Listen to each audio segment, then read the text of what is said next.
Anak, mag-play ka na ng gitara doon.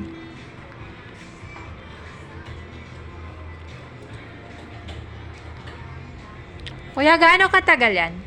Mga, it takes ano po mga 1 hour po. 1 hour, sige.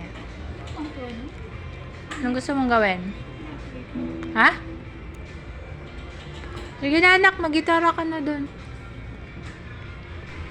Yan yung anak ko. Hindi na naman niya alam yung kanyang gagawin. But of course, ayan, nahihiya kasi siyang mag-play. Sabi niya, mama naman. So, ayan, on the go. Ang anak ko.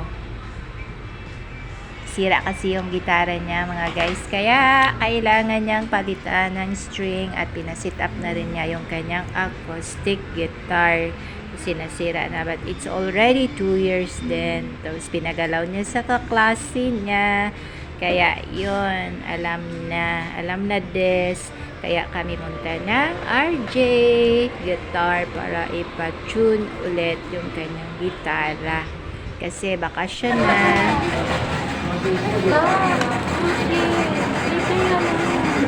Ha? Paano naman tayo bigita sa vlog nito, anak? Hindi ka naman supportive. Thank you. Guys, iba yung food namin at iba din yung pinuntahan niya for drinks. So, habang hinihintay namin yung gitara niya, kain muna kaming dalawa sa Food Choice in Market. At yan yung aming napiling pagkain. Korean barbecue. So, yan yung ganap namin on the go with my Estella. So, pagkatapos namin kumain ito guys, bumalik na rin kami sa gitara.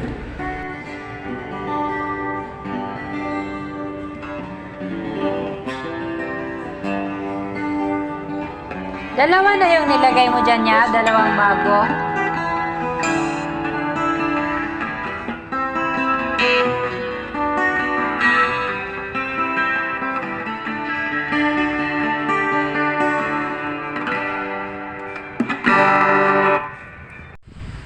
So, yun guys. So, yun. On the go. Tapos na yung aming kaganapan ni Stella sa market. So, umuwi kami guys. Siyempre, hindi pa tapos ang aming Sunday. So, inon ng anak ko yung kanyang TV at sabi niya, manood kami ng movie. So, yun guys, ang aming bonding. After namin magpagawa ng gitara at kumain sa labas, so ayan, may time si Mama V, kaya nood muna ng TV. So mula sa food trip hanggang sa road trip, road trip kasi yung title ng movie na pinanood namin guys. So yun lang, yan yung aming moment and thank you for so, back on the go. Yan lang po yung aming ganap ni Stella. So, ciao guys. See you for my next video.